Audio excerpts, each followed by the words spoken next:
नमस्कार दोस्तों, आपका स्वागत है। आज लुसेंट का पेज नंबर 8 है। अगर आप इस चैनल पर नए हो तो चैनल सब्सक्राइब करें और बेल आइकन प्रेस करें। पेज 1 से अभी तक का वीडियो इस चैनल पर मौजूद है, जाके देख सकते हैं। आपसे एक रिक्वेस्ट है, कृपया शेयर जरूर कर दें।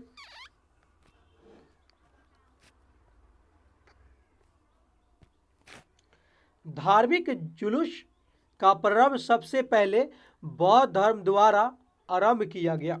क्वेश्चन पूछा जाएगा, धार्मिक जुलूस का प्रारंभ सबसे पहले किस धर्म द्वारा प्रारंभ किया गया? बौद्ध धर्म द्वारा। बौद्धों का सबसे पवित्र त्योहार वैशाख पूर्णिमा है। क्वेश्चन है, बौद्धों का सबसे पवित्र त्योहार कौन है? वैशाख पूर्णिमा, जिसे बुद्ध पूर्णिमा के नाम से भी जाना जाता है। इसका महत्व इसीलिए है कि बुद्ध पूर्णिमा के दिन ही बुद्ध का जन्म, ज्ञान की प्राप्ति एवं महापरिनिर्वाण की प्राप्ति हुई थी। यानी कि बुद्ध का जो है पूर्णिमा के दिन ही उनका जन्म हुआ था और ज्ञान की प्राप्ति बुद्ध पूर्णिमा के दिन ही हुआ था, और महापरिनिर्वाण यानी कि मृत्यु भी बुद्ध की पूर्णिमा के दिन ही हुआ। इसीलिए बौद्धों का सबसे पवित्र त्योहार जो है वैशाख पूर्णिमा है। बुद्ध ने सांसारिक दुखों के संबंध में 4 आर्य सत्यों का उपदेश दिया है। क्या क्या है? दुख, दुख समुदाय, दुख निरोध, दुख निरोधगामिनी प्रतिपदा। देखिए, बुद्ध ने सांसारिक दुखों के संबंध में 4 आर्य सत्यों का उपदेश दिया है। क्या क्या है? दुख है, दुख समुदाय, दुख निरोध, दुख निरोधगामिनी प्रतिपदा।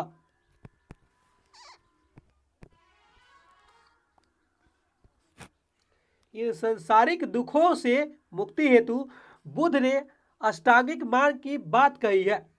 ये साधन है 8 गो। जो अष्टांगिक मार्ग क्या क्या है देख लीजिए। सम्यक दृष्टि, सम्यक संकल्प, सम्यक वाणी, सम्यक कर्मांत, सम्यक आजीव, सम्यक व्यायाम, सम्यक स्मृति एवं सम्यक समाधि। संसारिक दुखों की मुक्ति हेतु बौद्ध ने कितने मार्ग? 8 मार्ग दिए हैं। कौन कौन है? सम्यक दृष्टि, सम्यक संकल्प, सम्यक वाणी, सम्यक कर्मांत, सम्यक आजीव, सम्यक व्यायाम, सम्यक स्मृति, सम्यक समाधि। बुद्ध के अनुसार अष्टांगिक मार्गों के पालन करने के उपरांत मनुष्य का भी भव तृष्णा नष्ट हो जाती है और उसे निर्वाण प्राप्त हो जाता है। बुद्ध के अनुसार अष्टांगिक मार्गों के पालन करने के उपरांत मनुष्य की भव तृष्णा नष्ट हो जाती है और उसे निर्वाण प्राप्त होती है। निर्वाण बुद्ध धर्म का परम लक्ष्य है, जिसका अर्थ है दीपक बुझ जाना। निर्वाण बुद्ध धर्म का परम लक्ष्य है। इसका अर्थ क्या है? दीपक बुझ जाना, अर्थात जीवन मरण चक्र से मुक्त हो जाना, मतलब लास्ट मर जाना, यही है अर्थ। बुद्ध ने निर्वाण प्राप्ति को सरल बनाने के लिए निम्न 10 सीलों का बल दिया है। कितने सीलों का बल दिया है निर्वाण प्राप्ति के लिए? 10 सीलों। अहिंसा, सत्य, अस्तेय यानी चोरी न करना, अपरिग्रह किसी प्रकार की संपत्ति न रखना, मद्य सेवन न करना, असमय भोजन न करना, सुखप्रद बिस्तर पर नहीं सोना, धन संचय न करना, स्त्रियों से दूर रहना स्त्रियों से दूर रहना, नृत्य गान आदि से दूर रहना। तो जीवन में रह के क्या करेगा यार मर ही जाओ। बुद्ध ने कितने सीलों पर बल दिया है? 10 सीलों। क्या क्या है? अहिंसा, सत्य, अस्तेय,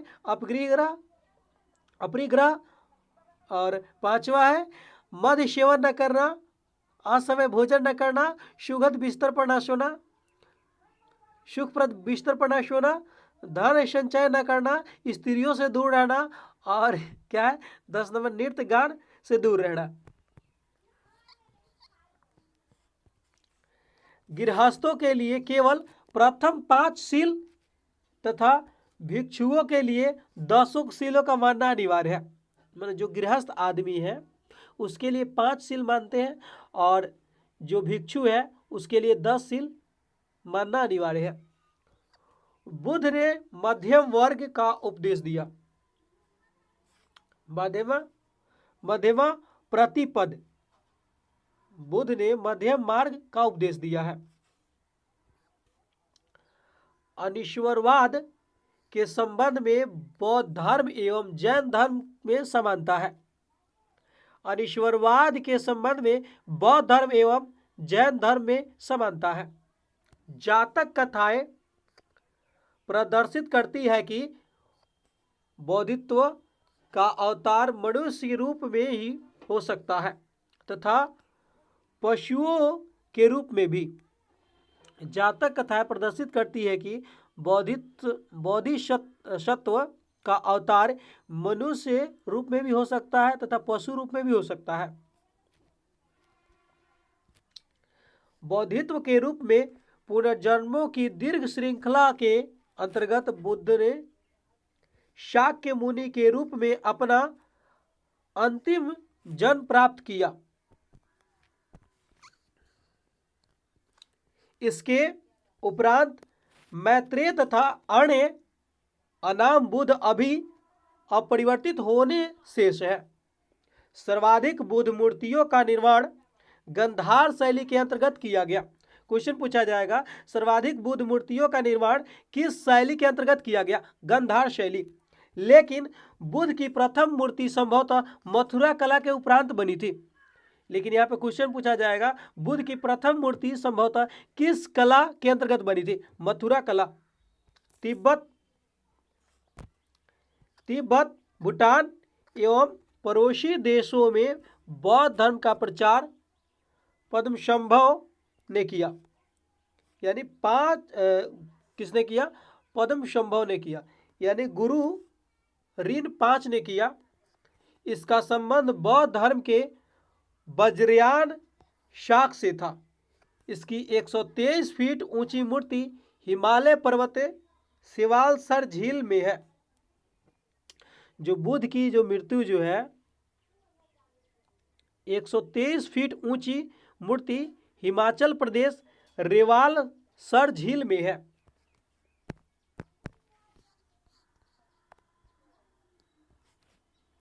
भारत में नोट है, भारत में उपासना की जाने वाली प्रथम मूर्ति संभवतः बुद्ध की थी। भारत में उपासना की जाने वाली प्रथम मूर्ति संभवतः कौन थी? बुद्ध की थी। भारत में महत्वपूर्ण बौद्ध मठ कौन कौन है? आइए देखते हैं। मठ स्थान और किस राज्य में है? ताबो मठ। जो ताबो मठ कहाँ पे है? तांबो गांव स्पीति घाटी में है। स्पीति घाटी में है। और किस राज्य में? हिमाचल प्रदेश में। क्वेश्चन पूछा जाएगा तांबो मठ कहाँ पे है? हिमाचल प्रदेश में। और किस स्थान पे? तांबो गांव में। नामग्याल मठ कहाँ पे है? हिमाचल प्रदेश में। और किस स्थान पे? धर्मशाला में है। नामग्याल मठ कहाँ पे? हिमाचल प्रदेश में है। हेमिस मठ जम्मू कश्मीर यानी लद्दाख में है। हेमिस मठ कहाँ पे है? लद्दाख में है। अब लद्दाख अलग हो चुका है। यहाँ पे इंपॉर्टेंट क्वेश्चन, यहाँ पे ध्यान रखिएगा। ये क्वेश्चन जो है हेमिस मठ कहाँ पे है? लद्दाख में है। लेकिन ये राज्य उस समय था जिस समय इसमें चेंज नहीं किया गया है, लेकिन यहाँ पे लद्दाख ही होगा क्योंकि लद्दाख एक अलग केंद्र शासित प्रदेश बन चुका है। हेमिस मठ कहाँ है? लद्दाख में है। ठीक से मठ लद्दाख में है। जो ये भी लद्दाख में है, यहाँ पे भी लद्दाख होगा। किस राज्य में? लद्दाख में है। सासुर मठ लाहौल समिति में है। सासुर मठ कहाँ है? लाहौल समिति हिमाचल प्रदेश में है।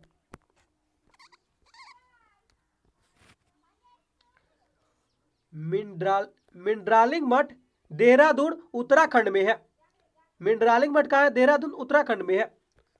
रूम टेक मठ गंगटोक सिक्किम में है। रूम टेक मठ कहाँ है? गंगटोक सिक्किम में है। तवांग मठ अरुणाचल प्रदेश में है। तवांग मठ कहाँ है? अरुणाचल प्रदेश में है। नाम डार्लिंग मठ मैसूर कर्नाटक में है। नाम डार्लिंग मठ मैसूर कर्नाटक में है। बोधिमंडा बोध गया बिहार में है। बोधिमंडा मठ कहाँ है? बोध गया बिहार में है। शैव धर्म, अगला पॉइंट है शैव धर्म। भगवान शिव की पूजा करने वाले को शैव एवं शिव से संबंधित धर्म को शैव धर्म कहा गया। शैव धर्म के मानने वाले लोग को मतलब शैव धर्म कहा गया, मतलब शिव को मानने वाले लोगों को, जो शिव की पूजा करते हैं, भगवान शंकर की। शिवलिंग उपासना का प्रारंभिक पुरातात्विक साक्ष्य हड़प्पा संस्कृति के अवशेष से मिलता है। शिवलिंग उपासना का प्रारंभिक पुरातात्विक साक्ष्य कहाँ से मिलता है? हड़प्पा संस्कृति से। ऋग्वेद में शिव के लिए रुद्र नामक देवता का उल्लेख है। ऋग्वेद में शिव के लिए किस देवता का उल्लेख है? रुद्र।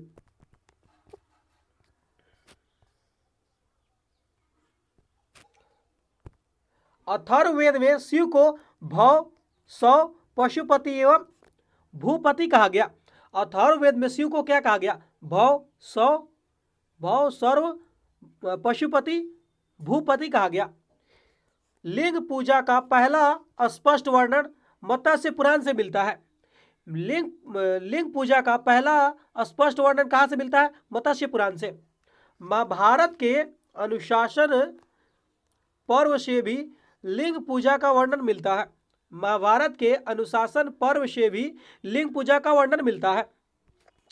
रुद्र के पत्नी के रूप में पार्वती का नाम तैत्तिरीय अरनायक में मिलता है। रुद्र के पत्नी के रूप में पार्वती का नाम कहाँ पे मिलता है? तैत्तिरीय अरनायक में मिलता है। शिव की पत्नी की सौम्य रूप पद्मा, पार्वती, उमा, गौरी, भैरवी है। शिव का पत्नी कौन कौन है? पद्मा, पार्वती, उमा, गौरी, भैरवी है। वामन पुराण में शैव संप्रदाय का संख्या 4 बताई गई है।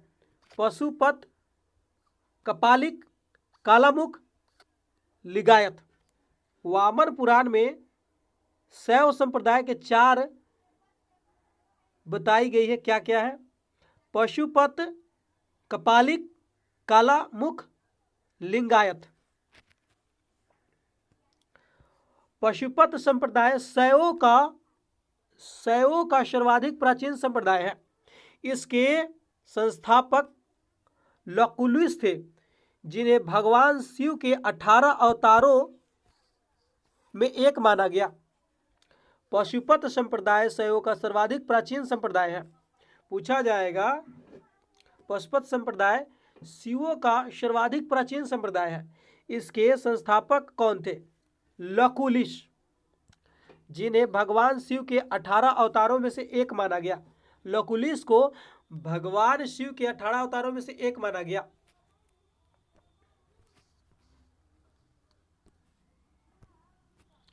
पशुपत संप्रदाय के अनुयायियों को पंचाथिक कहा गया। इस मत का प्रमुख सैद्धांतिक ग्रंथ पशुपत सूत्र। शिकर पंडित एक विख्यात पशुपत आचार्य थे। क्वेश्चन पूछेगा पशुपत संप्रदाय अनुयायियों के पंचार्थिक कहा गया। क्या कहा गया? पंचार्थिक। इस मत का प्रमुख सैद्धांतिक ग्रंथ कौन सा है? पशुपत सूत्र है। शिकर पंडित एक विख्यात पशुपत आचार्य थे। यहां पे अगला पॉइंट है संप्रदाय संस्थापक। आजीवक के संस्थापक कौन थे? मखलीपुत्र गोशाल आजीवक के संस्थापक कौन थे? मखलीपुत्र गोशाल। घौर अक्रियावादी के संस्थापक कौन थे? पूरण कश्यप। घौर अक्रियावादी के संस्थापक पूरण कश्यप थे। यह दीक्षावाद के संस्थापक कौन थे? आचार्य अजित। यह दीक्षावाद के संस्थापक आचार्य अजित थे। भौतिकवादी के संस्थापक कौन थे? पकुद कच्चायन, जो भौतिक दर्शन के लिए थे। भौतिकवादी के संस्थापक पकुज कच्चायन। अनिश्चयवादी के संस्थापक कौन थे? संजय वटलीपुत्र। अनिश्चयवादी के संस्थापक कौन थे? संजय वटलीपुत्र।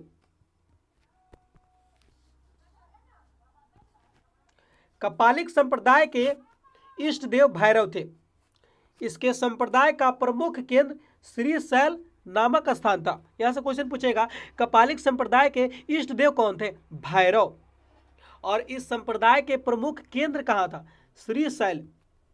कालामुख संप्रदाय के अनुयायियों को शिव पुराण में महाव्रतधर कहा गया। क्वेश्चन पूछेगा, कालामुख संप्रदाय के अनुयायियों का शिव पुराण में क्या कहा गया? महाव्रतधर। और इस संप्रदाय के लोग नर कपाल में ही भोजन, जल तथा पूरा पान करते थे।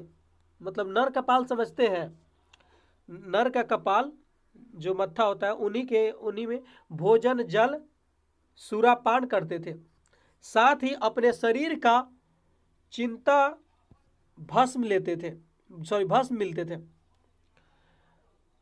साथ ही क्या करते थे? शरीर पर चिता की भस्म मिलते थे। लिंगायत संप्रदाय दक्षिण में प्रचलित था।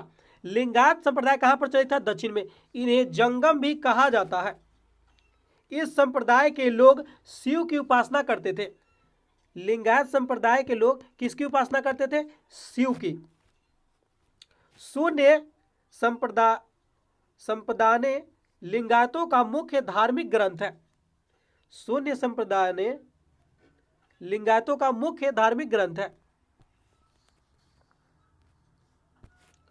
वासव पुराण में लिंगायत संप्रदाय के प्रवर्तक अल्लभ प्रभु तथा उनके शिष्य वासव को बताया गया। इस संप्रदाय को वीर शिव संप्रदाय भी कहा जाता है। वासव पुराण के लिंगायत संप्रदाय के प्रवर्तक कौन है?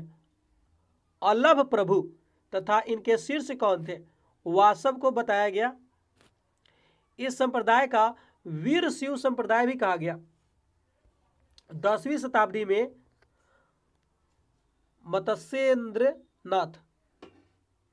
मत्स्येंद्रनाथ ने नाथ संप्रदाय की स्थापना की।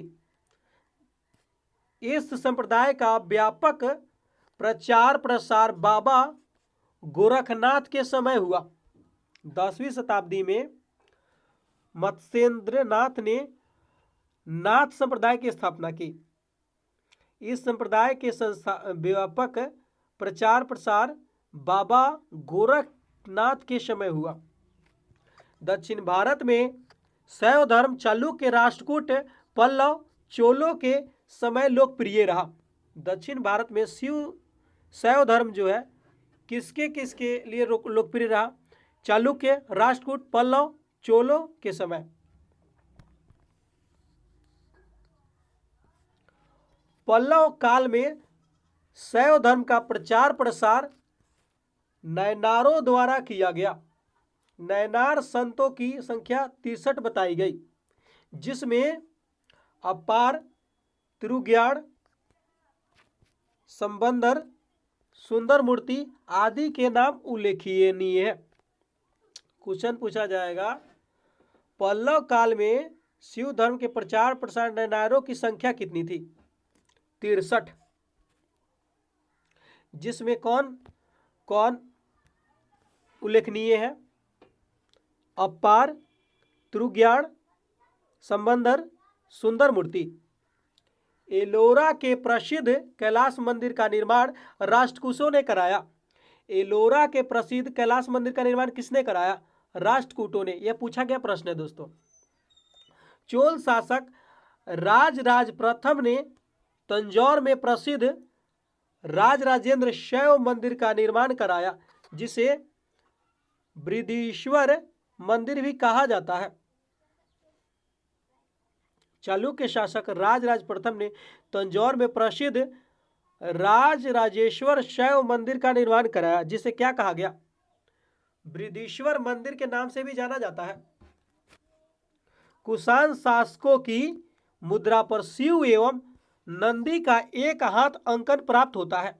कुषाण शासकों की मुद्रा पर शिव और नंदी का एक साथ अंकन प्राप्त होता है।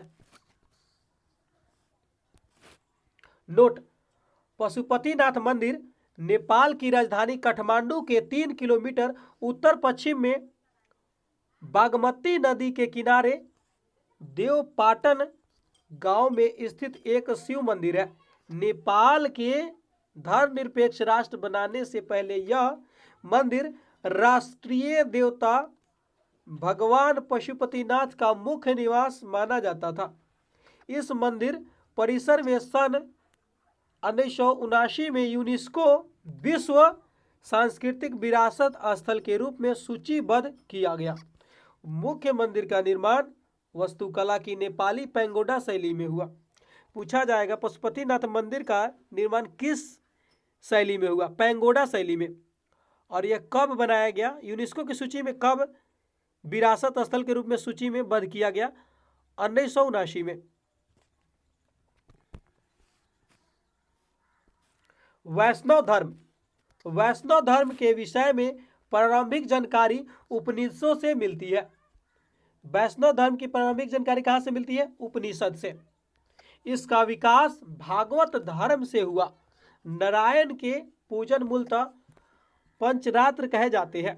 नारायण के पूजक मूलतः क्या कहे जाते हैं? पंचरात्र। वैष्णव धर्म में के प्रवर्तक कृष्ण थे। वृषण कबीले के थे और जिनका निवास स्थान मथुरा था।